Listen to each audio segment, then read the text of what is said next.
अस्सलाम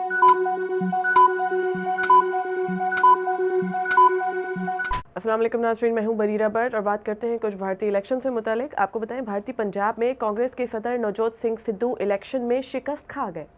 भारतीय मीडिया के मुताबिक नवजोत सिद्धू को मशरकी अमृतसर से आम आदमी पार्टी की उम्मीदवार जीवन जीवत कौर ने शिकस्त दी।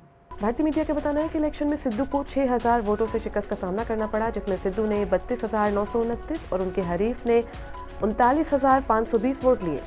कांग्रेस के रहनुमा सिद्धू ने साल 2017 में होने वाले लोकसभा के इंतखाबात में इसी हलके से 42,000 वोट लेकर कामयाबी हासिल की थी। इलेक्शन में शिकस्त के बाद मीडिया से गुफ्तगू में नवजोत सिद्धू ने कहा कि तब्दीली का नाम ही सियासत है। वो पंजाब के लोगों को उनके बेहतरीन फैसले पर मुबारकबाद देते हैं।